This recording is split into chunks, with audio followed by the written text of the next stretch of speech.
समुत्कर्ष समिति से जुड़ी सभी जानकारियां प्राप्त करने के लिए हमारे YouTube चैनल समुत्कर्ष समिति को अवश्य सब्सक्राइब करें।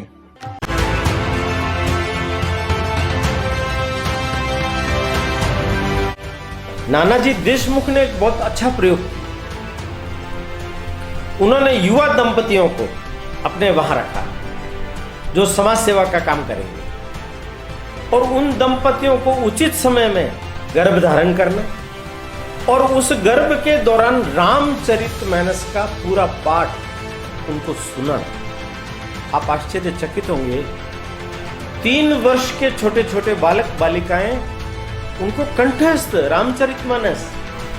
सुभद्रा के गर्भ में जब अभिमन्यु था तब चक्रव्यूह को भेदने की कथा विधि अर्जुन ने सुभद्रा को सुनाई थी।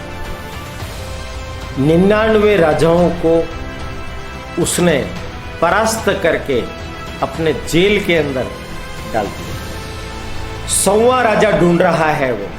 जैसे ही वो जीतेगा उन 100 राजाओं के नर मुंडों को बलि देगा, महादेव को प्रसन्न करेगा और वो जो यज्ञ करेगा उसके बाद वो अविजित हो जाएगा।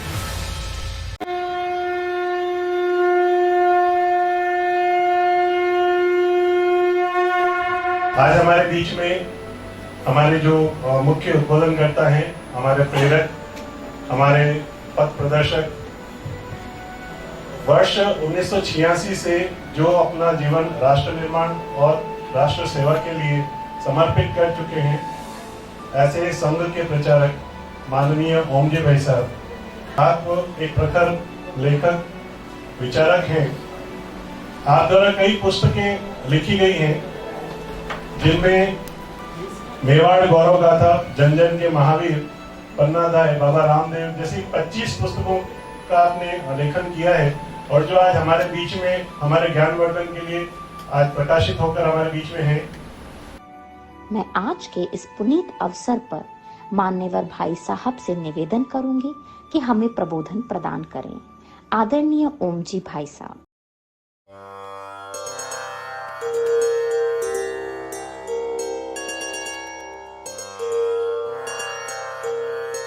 हिंदू भूमे सुरक्षार्थ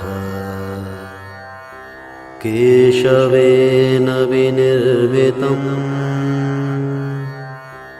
यं संघपोषितं येन गुरुं तं प्रणमाम्यहम्।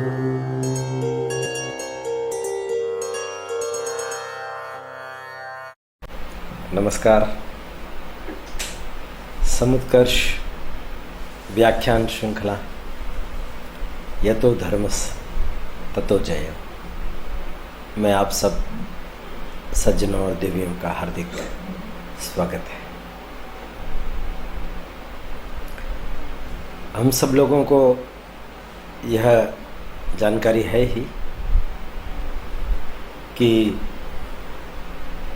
पांडव अपनी नई प्रजा के साथ उनके लिए निर्दिष्ट स्थान की ओर प्रस्थान कर चुके।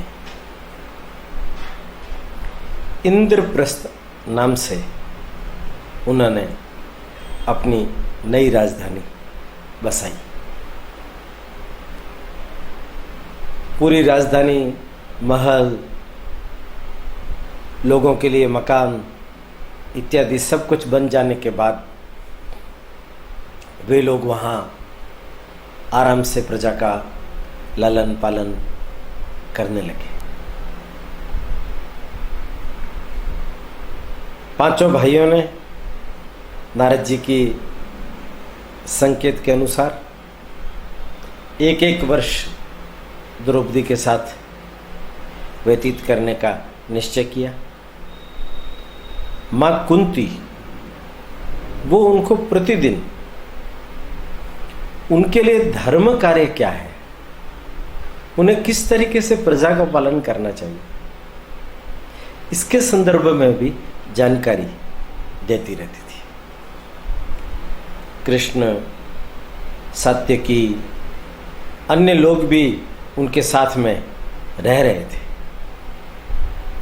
एक दिन की बात है, श्री कृष्ण अर्जुन के साथ बैठे हुए जंगल के किनारे पर वन विहार कर रहे थे। इतने में एक ब्राह्मण प्रकट हुआ। बड़ा सौम्य था, सुशील था, विनम्र था। उसने हाथ जोड़ करके उन दोनों को प्रणाम किया और कहा कि आप तो साक्षात नर और नारायण की जोड़ी हो। मैं ब्राह्मण हूं, अग्निभोजी ब्राह्मण हूं। अपनी अपनी रुचि के अनुसार मुझे भोजन चाहिए। मैं बहुत प्रयत्न करता हूं ये पास का जो जंगल है वहां मैं अग्नि का भोजन कर सकूं, किंतु वहां रहने वाले तक्षक, नाग वगैरह वो पानी की वृष्टि करके मुझे उस मार्ग में बाधा पहुंचाते हैं। मैं आप दोनों से सहायता की याचना करने के लिए कि आप मेरी इच्छा की पूर्ति कीजिए। आप दोनों अच्छे धनुर्धर हैं, रथज्ञ हैं।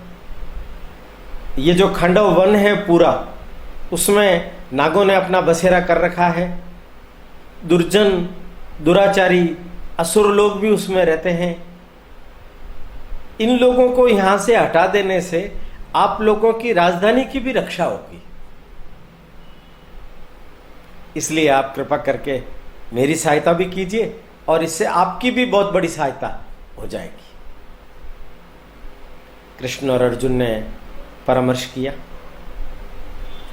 उन्होंने कहा कि ठीक है, मैं तो तैयार हूं तुम्हारी इस इच्छा पूर्ति के लिए, किंतु किस तरीके से हमें यह सब कुछ करना है इसके बारे में तुम हमारा मार्गदर्शन करो। उन्होंने कहा कि यहाँ रहने वाले ये जो असुर और नाग है ये स्थान छोड़ेंगे नहीं, ये आपके मार्ग में बाधाएं पैदा करेंगे।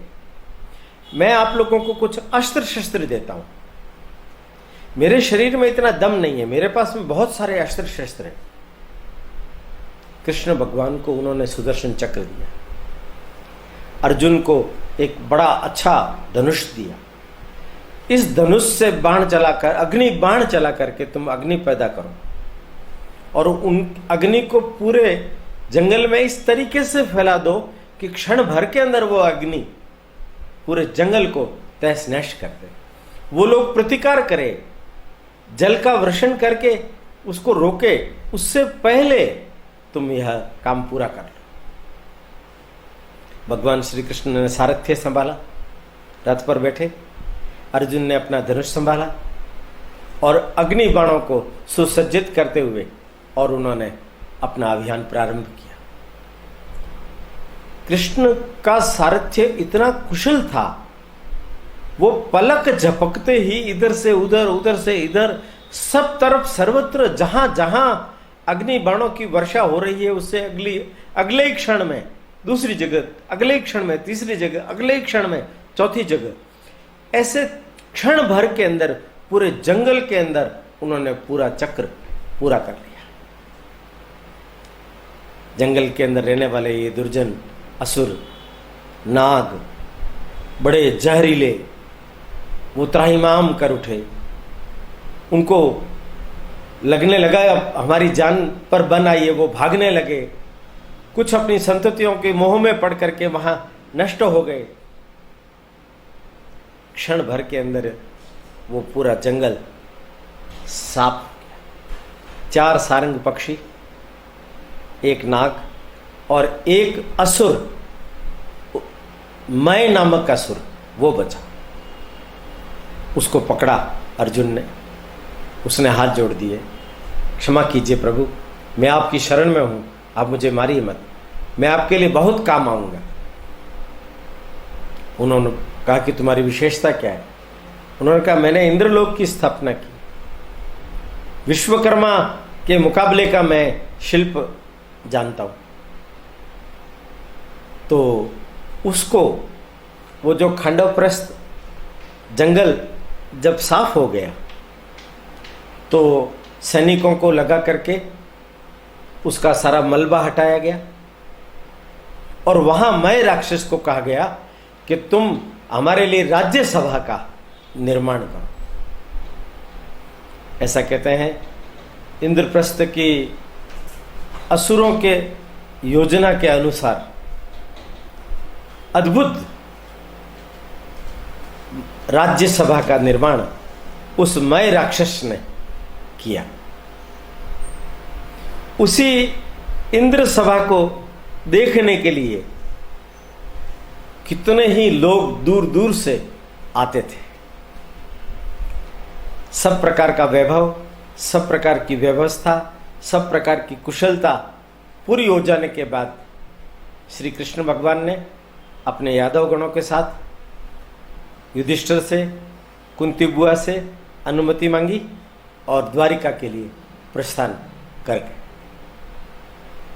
इधर सब समय कुशलता से पूर्ण होता जा रहा। एक दिन ऐसा हुआ, एक ब्राह्मण ये गुहार लगाते हुए आया कि पास के कुछ दस्युओं ने, राक्षसों ने मेरे गायों को हरण कर लिया है।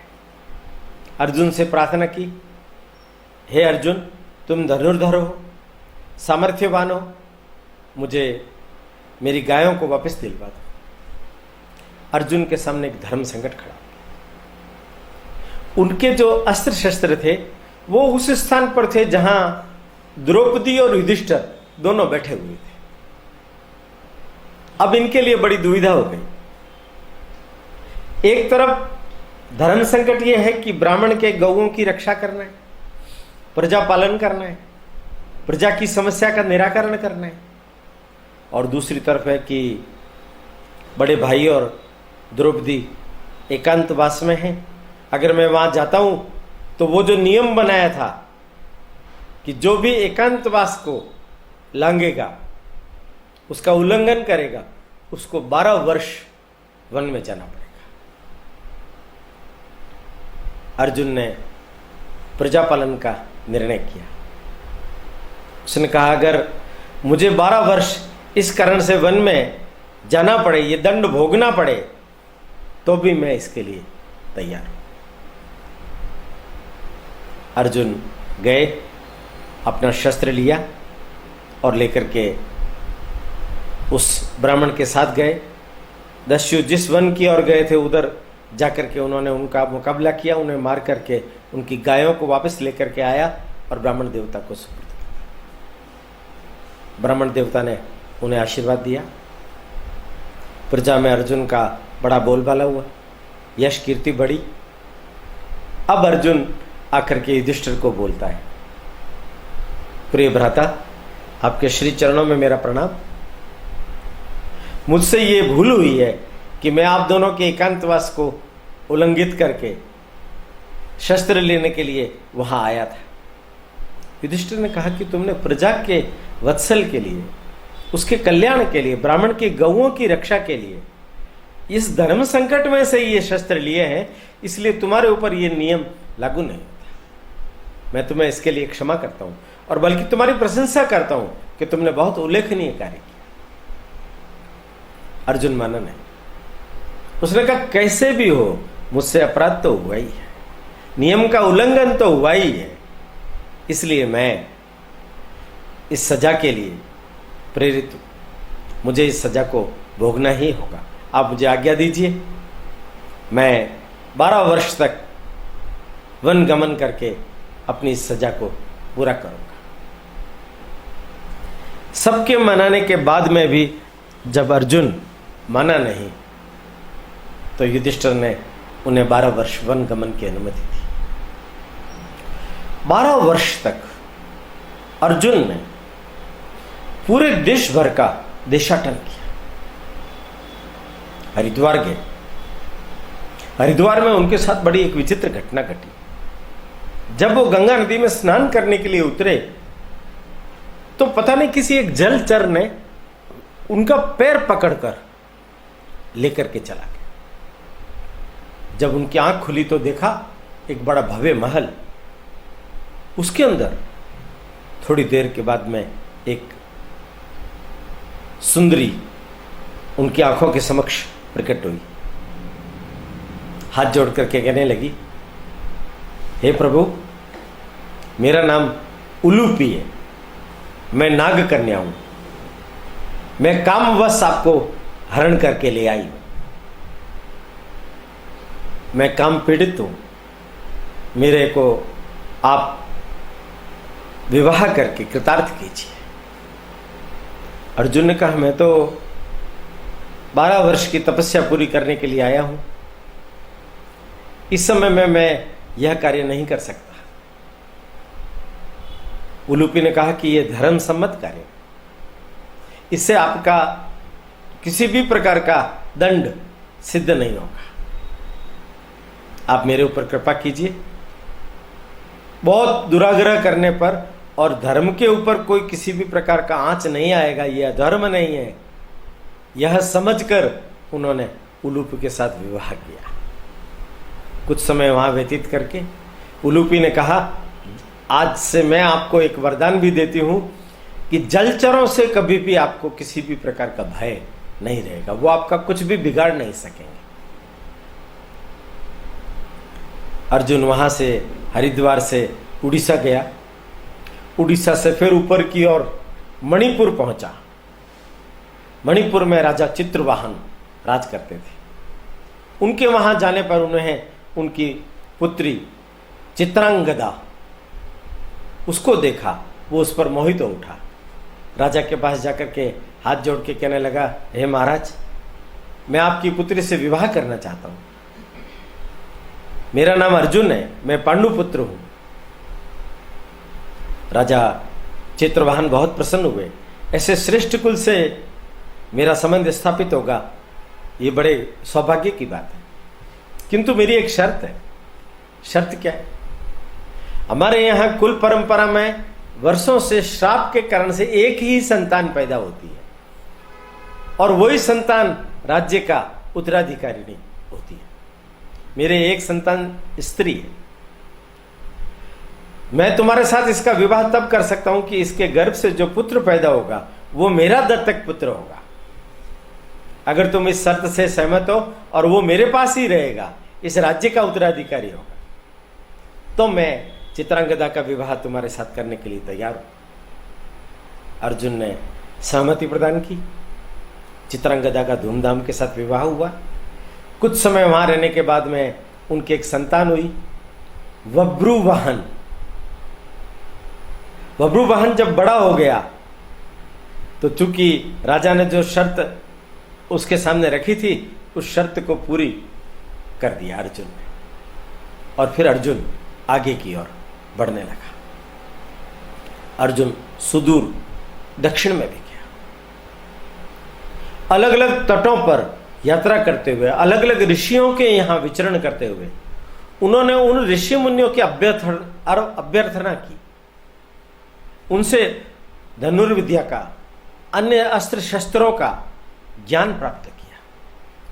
विविध प्रकार की उपासना पद्धतियों के माध्यम से देवों को प्रसन्न करके भी उन्होंने नए नए प्रकार के अस्त्र शस्त्र ये प्राप्त किए। वहां से चलते चलते पश्चिम में वो प्रभास तीर्थ, जहां द्वारिका नगरी बसी हुई, वहां जाकर के रहा। कृष्ण को जब मालूम पड़ा कि अर्जुन आए हैं, तो उन्होंने ससम्मान उन्हें अपने यहां ले आए। सब यादवों ने उनकी आवभगत की। अर्जुन की दृष्टि श्री कृष्ण और बलराम की इकलौती बहन सुभद्रा, उसके ऊपर पड़ी। सुभद्रा बहुत योग्य, सुशील, सुंदर राजकुमारी थी। अर्जुन थोड़ा उदास रहने लगा। कृष्ण के साथ में रहने के बावजूद भी जब अर्जुन में यह परिवर्तन आते हुए श्री कृष्ण ने देखा, तो एक दिन पूछा भगवान ने, मित्र तुम उदास क्यों, क्या कारण है? अर्जुन थोड़ा सकुचाए, किंतु बाद में कहने लगे कि मेरा सुभद्रा से विवाह करने का मन है। उनका इसमें कौन सी बड़ी बात है, ये हमारे लिए भी अच्छी बात है। किंतु सुभद्रा चंचल मन प्रवृत्ति की है। अगर हम सुभद्रा के लिए कोई स्वयंवर रचेंगे तो तुम्हारा ही वर्ण करेगी, यह कोई आवश्यक नहीं। तो हल क्या है? तो उन्होंने बताया कि कोई एक योजना आयोजन करते हैं। दूर द्वारिका के किनारे पर देवी का एक बहुत बड़ा मंदिर है। सुभद्रा को वहां मंदिर की पूजा के लिए ले जाया जाएगा। तुम वहां रथ लेकर के तैयार रहना और तुम सुभद्रा का हरण कर लेना, परंतु जाना मत। हम तुम्हें मनाने के लिए वापस आएंगे और तुम्हें लौटा करके ले आएंगे। धूमधाम से सुभद्रा का विवाह तुम्हारे साथ करेंगे। अर्जुन घबरा गया। उनका कि यादव सब मेरे शत्रु हो जाएंगे। बलराम वगैरह मेरे बारे में क्या सोचेंगे कि मैंने जिस थाली में खाया उसी में छेद कर दिया। यह उचित नहीं होगा भगवान। उनका उचित और अनुचित सब मुझ पर छोड़ो। तुम जो मैं कह रहा हूं वो करो। योजना बनी। सुभद्रा को देवी के दर्शन के लिए ले जाया गया। देव दर्शन करके सुभद्रा जब लौट करके नीचे उतर रही थी, उसी समय अर्जुन ने ब्राह्मण के वेश में सुभद्रा का हाथ पकड़कर अपने रथ पर आरूढ़ करके उसका हरण कर लिया। यादवों में खलबली मच गई। यादवों के जितने भी अंधक कुल, वृष्णि कुल, जितने भी प्रकार के कुल थे, सब एकत्रित हो गए। सैन्य बल एकत्रित होने लगा। बलराम महाक्रोधित हो गए। कृष्ण चुपचाप बैठे हैं, मुस्कुरा रहे हैं। बाकी सारे यादव गरज रहे हैं, अर्जुन को गालियां निकाल रहे हैं कि उसने हमारी आवभगत का लाभ उठाया, हमारी ही बहन के ऊपर हाथ डालकर उसे उसका अपहरण कर लिया। कृष्ण मुस्कुरा रहे हैं। जब सब यादव कुल उत्तेजित अवस्था के अंदर अत्यधिक मात्रा में आने लगा, तब बलराम ने कहा, रुको, ठहरो। अरे इसको तो देखो, ये चुपचाप बैठा बैठा मुस्कुरा रहा है। हम सब लोग युद्ध करने के लिए तो तैयार हैं, परंतु पहले इसकी तो सलाह सुन लो। ये क्या कहना चाहता है महाशय? पूछा। कृष्ण, तुम चुप क्यों हो? कृष्ण मुस्कुराए। उन्होंने कहा कि अगर अर्जुन ने सुभद्रा का हरण कर लिया है तो इसमें कुछ भी गलत नहीं है। ऐसे प्रतापी कुरुकुल की बहू बनेगी हमारी सुभद्रा, यह हमारे लिए बड़े गौरव की बात है, सम्मान की बात है। और अर्जुन और सुभद्रा की जोड़ी भी तो कितनी सुंदर लगेगी। अर्जुन ने हमारा अपमान नहीं किया है। अर्जुन ने सुभद्रा की दुर्बलता का लाभ उठाया है। हम जानते हैं सुभद्रा अभी बच्ची है, उसका हित किसमें है वो नहीं जानती, मैं जानता हूं। मेरे परामर्श पर ही अर्जुन ने सुभद्रा का हरण किया है। इसके बावजूद भी अगर तुम लोग युद्ध करना चाहते हो तो जाओ। तुम जानते हो अर्जुन का सामर्थ्य कितना है।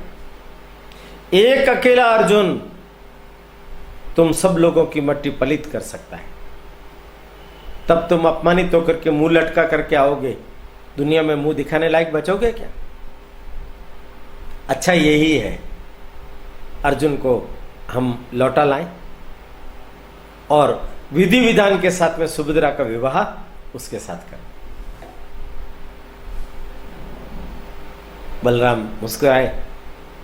मुझे पहले से ही मालूम था कि ये जो घटना घटी है इसके पीछे इस छलिया का ही हाथ है। जा अब तुम व्यवस्था करो। अर्जुन को बुला करके लाए, लौटाए। विधि विधान के साथ में सुभद्रा का विवाह हुआ। कुछ समय वहां द्वारिका में ससुराल में अर्जुन बड़े आनंद से रहे। तब तक 12 वर्ष पूर्ण हो चुके थे। 12 वर्ष पूर्ण होने के पश्चात अर्जुन सुभद्रा को लेकर के इंद्रप्रस्थ पहुंचे और युधिष्ठिर को प्रणाम किया। और युधिष्ठिर ने कहा, ये सुभद्रा है? हाँ, मेरा इसके साथ विवाह हो गया है। कुंती ने उसे अंक में भर लिया, उसने ग्वालिन का वेश बनाया। द्रौपदी को अर्जुन पर बड़ा गुस्सा आया, किंतु सुभद्रा ने द्रौपदी के चरण छू करके कहा कि मैं तो तुम्हारी छोटी बहन हूं और तुम्हारी दासी बनकर के ही महल में रहूंगी।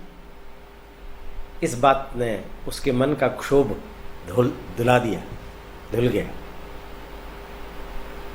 सबने स्वागत किया,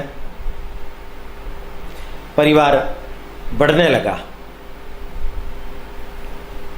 सुभद्रा से अभिमन्यु की उत्पत्ति हुई। हम सब लोगों ने वो एक कथा सुनी है कि जब चक्रव्यूह को भेदने के लिए अर्जुन को छल पूर्वक युद्ध भूमि से बाहर लेकर के चले गए, पीछे चारों पांडव हतप्रभ रह गए। जयद्रथ, कर्ण, दुर्योधन, द्रोणाचार्य, कृपाचार्य, इन सब बड़े बड़े महारथियों ने मिलकर के चक्रव्यूह की रचना कर दी। अब उस चक्रव्यूह को कौन बींध सकता है? उस चक्रव्यूह में घुसने की हिम्मत किसकी है? तब अभिमन्यु आगे आता है, 14-15 वर्ष का अभिमन्यु। वो आगे आता है और वो कहता है, पिताश्री, आपको चिंता करने की आवश्यकता नहीं है। मैं जब मां के गर्भ में था, सुभद्रा के गर्भ में जब अभिमन्यु था, तब चक्रव्यूह को भेदने की कथा विधि अर्जुन ने सुभद्रा को सुनाई थी। और सुभद्रा ने भेदने की कथा तो सुनी, किंतु उसके बाद उसको नींद आ गई। चक्रव्यूह भेदने के बाद वापस कैसे निकल करके बाहर आया जाए, यह अभिमन्यु नहीं सीख सका।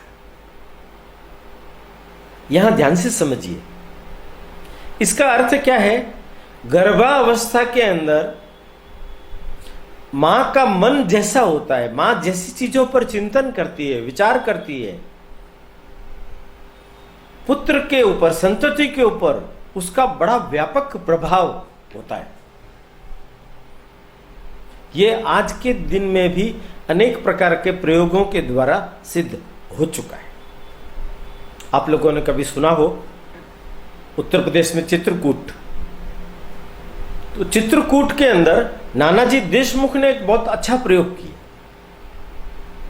उन्होंने युवा दंपतियों को अपने वहां रखा जो समाज सेवा का काम करेंगे, और उन दंपतियों को उचित समय में गर्भाधान करना, गर्भधारण करना, और उस गर्भ के दौरान रामचरितमानस का पूरा पाठ उनको सुनाना। जिन माताओं ने रामचरितमानस का गर्भकाल के दौरान स्वाध्याय किया, चिंतन किया, विचार किया, उनकी जो संतति हुई, आप आश्चर्यचकित होंगे। 3 वर्ष के छोटे छोटे बालक बालिकाएं उनको कंठस्थ रामचरितमानस का उनके ऊपर पूरा व्यापक प्रभाव। इसका अर्थ क्या है? आज भी यदि उचित देवानुकूल महापुरुषों की जीवन गाथाएं, उसकी चित्रपट, उनकी कथाएं अगर माताओं को सुनने को मिले, तो भारत में अद्भुत संतति पैदा हो सकती है। अभिमन्यु के साथ साथ द्रौपदी एक एक वर्ष के अंतराल में 5 पांडवों से एक एक पुत्र पैदा करती है। प्रतिबंध्य युधिष्ठिर से, सुत सोम भीम से, श्रुत कर्मा अर्जुन से, शतानिक नकुल से और श्रुत श्रेण सहदेव से। इन सबका उचित शस्त्र अस्त्र गुरुकुल अन्य 64 कलाएं विविध प्रकार की विद्याएं इन राजकुमारों के साथ राज परिवार के अन्य सदस्यों को भी सुलभ हुई। दिन व्यतीत होने लगे। यह जो महाभारत का आदि पर्व है ये यहां पूर्ण होता है और अब महाभारत का सबसे क्रूरतम पहलू जिसने मनुष्यता के दामन पर कालिख पोत दी वो शुरू होगा। उसका नाम है सभा पर्व। पांडवों को राजसूय यज्ञ करने की अलग अलग जगहों से सलाह प्राप्त हुई। राजसूय यज्ञ किया जाए। हालांकि युधिष्ठिर इस पक्ष में नहीं थे। युधिष्ठिर चाहते थे ये नरसंहार होगा, नरसंहार के द्वारा जो संपूर्ण देश भर के अंदर मेरा अगर राज्य स्थापित भी हो गया तो उसका क्या लाभ होगा। मैं नरसंहार के पक्ष में नहीं। अगर राजसूय यज्ञ करना है और उसमें नरसंहार न हो तो मेरी सहमति है, अन्यथा नहीं। मां कुंती ने कहा कि बेटा क्षत्रियों का पुरुषार्थ युद्ध है। युद्ध के माध्यम से हम किसी दूसरे राज्य के ऊपर आक्रमण करके वहां अपना राज्य प्रस्थापित करना चाहते हैं, ऐसा नहीं होता है। जो दुर्जन प्रकृति के राजा होते हैं उनका नाश करके प्रजा को सुयोग्य कल्याणकारी प्रजा वत्सल राज्य प्राप्त करवाना, यह उसके पीछे का मर्म होता है। इसलिए हम युद्ध इस धर्म की अनुपालना करते हैं।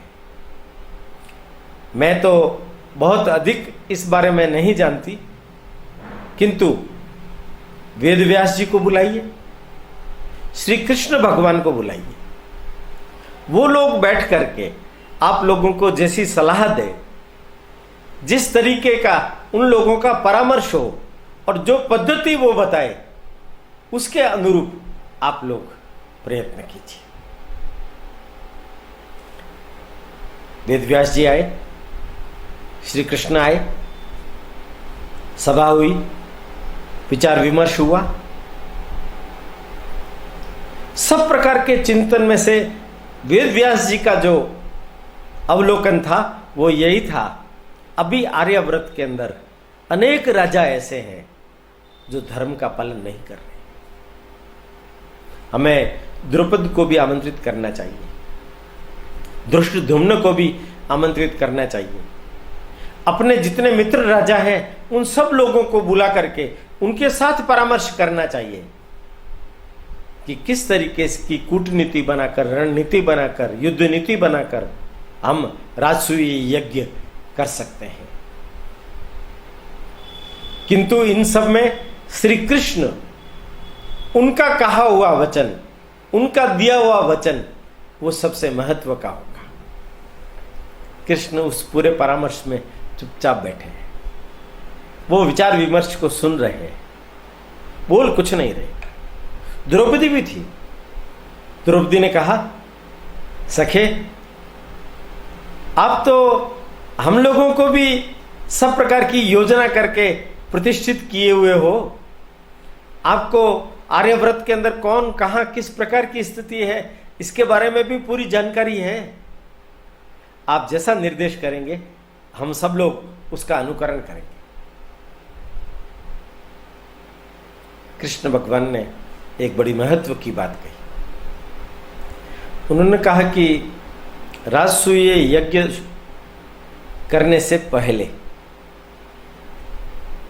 अपने सामने एक जो सबसे बड़ी विकट स्थिति बनी हुई है वो ये है, मगध का जो राजा है जरासंध, उसको परास्त किए बिना राजसूय यज्ञ की बात सोचना कठिन होगा।